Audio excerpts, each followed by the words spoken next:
हाँ जी स्टूडेंट्स, कैसे हैं आप सभी। होप कि आपको बेसिक की क्लास हमारी ठीक लगी होगी, ज्योग्राफी की। ठीक है, आज हम ज्योग्राफी में बेसिक ऑफ अर्थ पढ़ेंगे। अर्थ का एरिया क्या है, अर्थ पे जमीनी हिस्सा कितना है, पानी कितना है, कितना एरिया में है, कितनी परसेंटेज है, सूरज से हमारी दूरी कितनी है, ज्यादा से ज्यादा कितनी होती है, कम से कम कितनी होती है, एवरेज कितनी होती है, एपीहीलियन और पेरीहेलियन। यानी कि आपका ज्यादा टाइम नहीं खराब करूंगा मैं, तो हम स्टार्ट करते हैं। First of all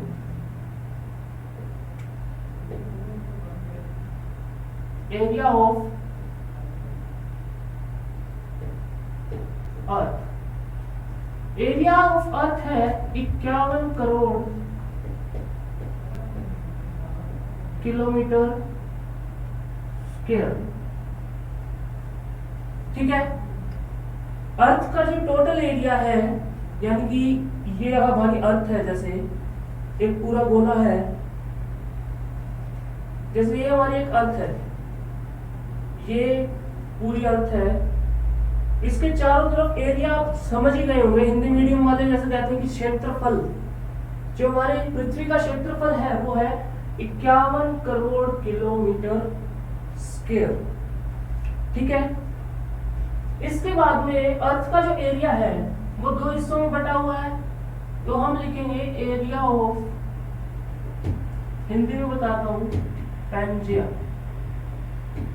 last class में हमने जिक्र किया था पैंजिया क्या है। पैंजिया है ऑल लैंड। ठीक है, पैंजिया क्या है, ऑल लैंड।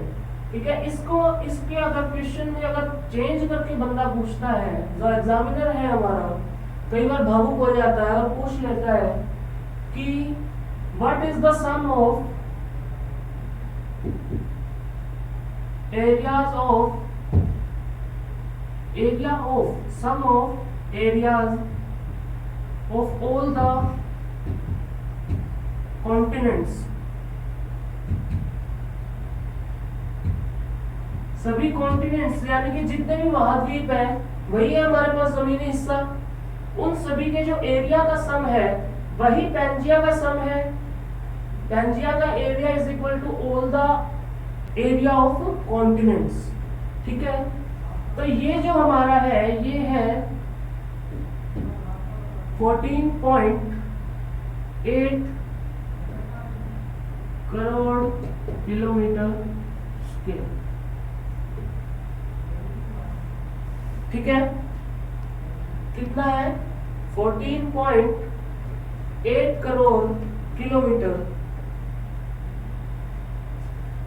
जो कि टोटल का अगर परसेंटेज में देखा जाए तो 29.2% है। एरिया ऑफ अर्थ 51 करोड़ तो हो गया 100%, इसका 29.2% हो गया एरिया ऑफ पैंजिया। एंड जो हमारी धरती में जितना पानी है, जो महासागर है, उनका जो एरिया है दोस्तों हम लिखेंगे एरिया ऑफ पैंथालासा। तो एरिया ऑफ पैंथालासा कैसे कैलकुलेट करेंगे, ऑब्वियस सी बात है 51 करोड़ में से 14.8 करोड़ घटा दो तो हमारे पास जो एरिया बचेगा 36.8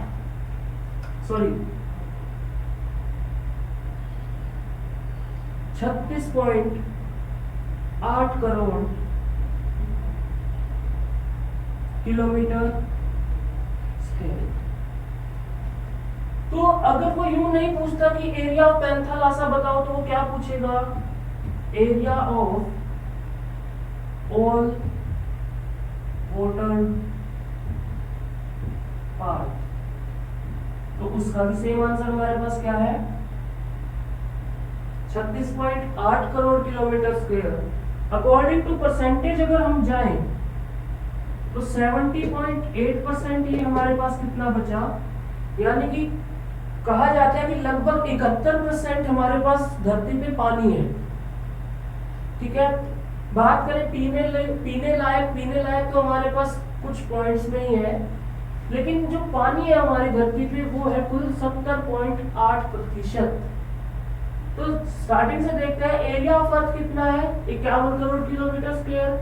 ये हमारे एक कोई चीज है अपने आप में पूरी होती है तो उसको हम 100% ही मानते हैं। उसके बाद में एरिया ऑफ पेंजिया है जो ऑल लैंड है हमारे पास, या फिर एरिया ऑफ द कॉन्टिनेंट्स यानी कि जितना भी जमीनी हिस्सा है उसका एरिया है 14.8 करोड़ किलोमीटर स्क्वायर, जो कि परसेंटेज में पूरी पृथ्वी का 29.2% है। उसके बाद में आता है area of all the continents, area of Panthalassa यानी कि धरती के ऊपर पानी कितने प्रतिशत है या फिर कितने एरिया में है। तो एरिया में अगर पूछा जाए तो 36.8 करोड़ किलोमीटर स्क्वायर, और उसके बाद अगर परसेंटेज में पूछा जाए तो 70.8%। ठीक है, पैंथालासा की जगह वाटर जो धरती का जो पानी है उसका नाम आ सकता है, और पेंजिया की जगह पे all the area of continents आ सकता है। इसके अंदर किसी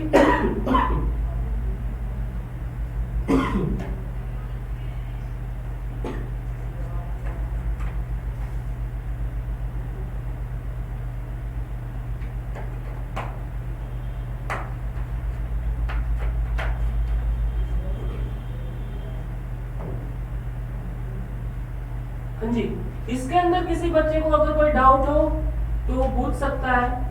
अगर किसी को डाटा इनकरेक्ट लग रहा है तो मुझे एक बार बताएं। मेरे अकॉर्डिंग एसएससी यूपीएससी तक यही डाटा आपको मिलेगा, एरिया इतना, परसेंटेज इतनी, एरिया इतना, परसेंटेज इतनी। एक बार इसका स्क्रीनशॉट ले लीजिए, उसके बाद हम आगे बढ़ते हैं।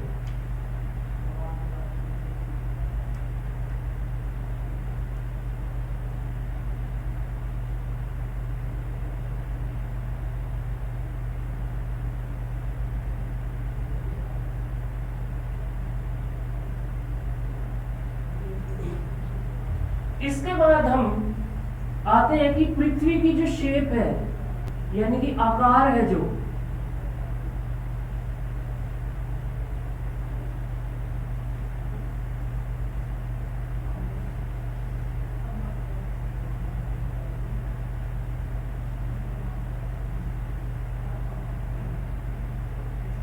उसके बाद हम आगे बढ़ते हैं। देन हमारे पास जो क्वेश्चन आता है वो है shape of earth. Shape of earth हमने सुना होगा कि पृथ्वी गोल है, नहीं पृथ्वी गोल नहीं है। इसकी जो शेप है उसको बोलते हैं जियोड, हिंदी में भी जियोड ही लिखा आता है।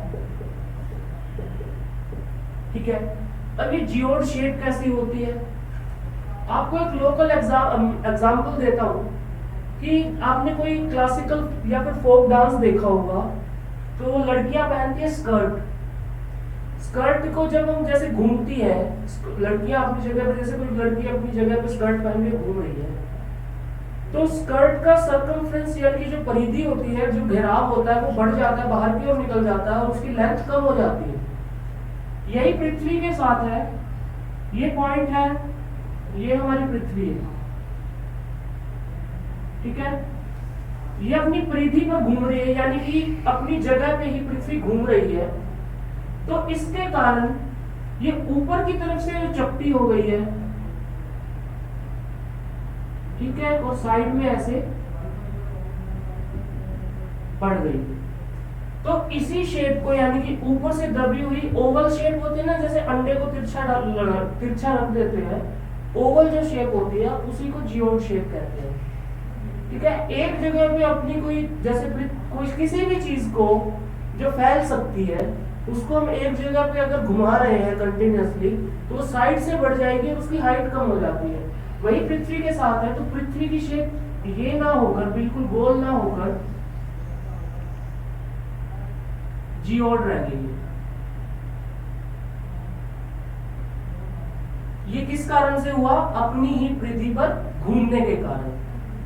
ठीक है, इसकी शेप के कारण इसकी जो सूरज से दूरी है वो वेरी करती है। तो जो मिनिमम डिस्टेंस फ्रॉम सन है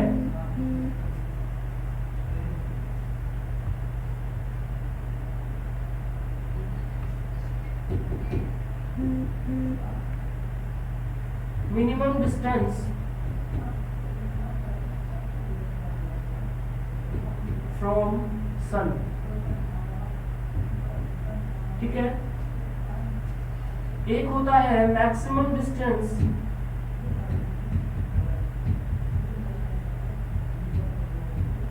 from sun, and third one is average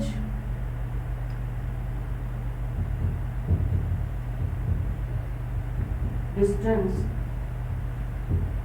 from sun. तो मिनिमम डिस्टेंस जो है वो है 14.72 लाख किलोमीटर, ठीक है। मैक्सिमम डिस्टेंस जो है वो है 15.20 लाख किलोमीटर, एंड जो एवरेज डिस्टेंस कैलकुलेट किया गया है 14.96 लाख किलोमीटर, ठीक है। तो ये डिस्टेंस कब होता है और ये डिस्टेंस कब होता है, इससे हम थोड़ा सा आगे बढ़ेंगे। उससे पहले एक बार आप इसका स्क्रीनशॉट ले लीजिए, आपको आगे दिक्कत नहीं होगी।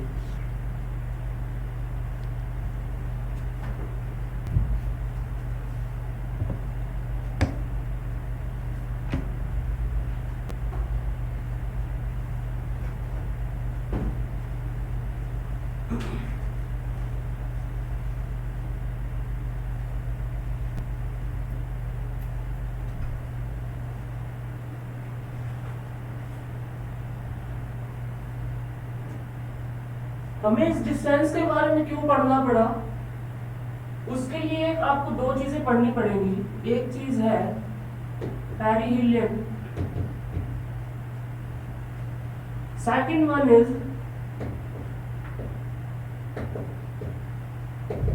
एपीहिलियन।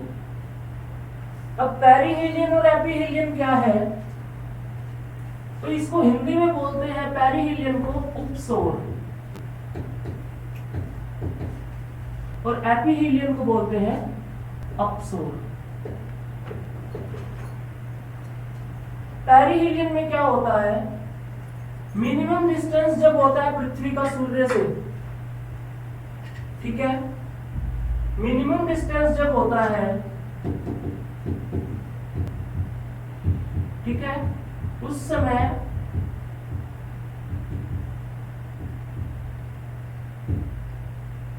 जो सिचुएशन होती है उसे उपसोर कहते हैं।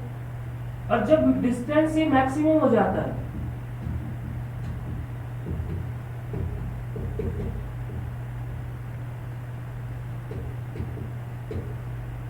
तो उस कंडीशन को अपसोर कहा जाता है।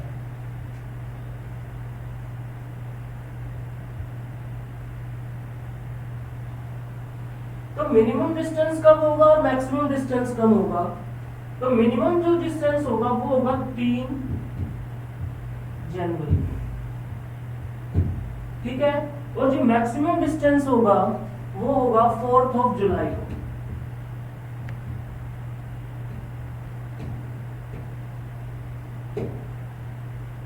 अब कुछ बच्चे कहेंगे कि जब हम पृथ्वी के बिल्कुल पास हैं उस समय तो 3 जनवरी को ठंड है, और जब हम पृथ्वी से बिल्कुल दूर है 4 जुलाई को, उस समय हमारे पास बिल्कुल भयंकर गर्मी है। तो इसका रीजन आपने ये चीज सुनी होगी कि पृथ्वी अपने अक्ष पर 23.5 डिग्री झुकी हुई है, तो उसी के कारण ये हमें प्रॉब्लम फेस करनी पड़ती है कि हम पेरिहिलियन और एपीहिलियन को अच्छी तरह नहीं समझ पाते। मैं आपको समझाता हूं। ये हमारे पास सूरज है और पृथ्वी अपने अक्ष पे झुकी होने के कारण हम पढ़ते हैं, अगर भारत की जो सिचुएशन है, भारत की जो लोकेशन है पृथ्वी पर, ठीक है, वो है उत्तर पूर्वी गोलार्ध।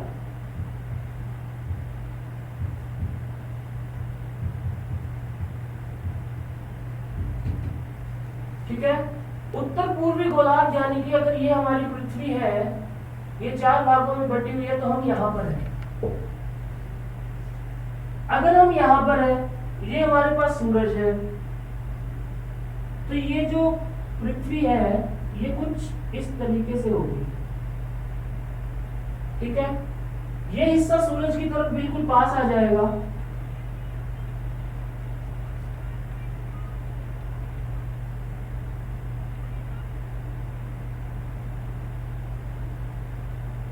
ये भारत है, ये सूरज के पास आ गया तो ये जो दूरी थी 14.72 लाख किलोमीटर, तो उस समय भारत तो पीछे की तरफ रहा ना। भारत अगर पीछे की तरफ है 3 जनवरी को, तो हमारे पास ठंड होगी। उस समय में अमेरिका में, दक्षिणी अमेरिका में गर्मी होगी। उसी तरह जब हम मैक्सिमम दूरी की बात करते हैं तो ये जो चीज है वो ऐसे हो जाती है।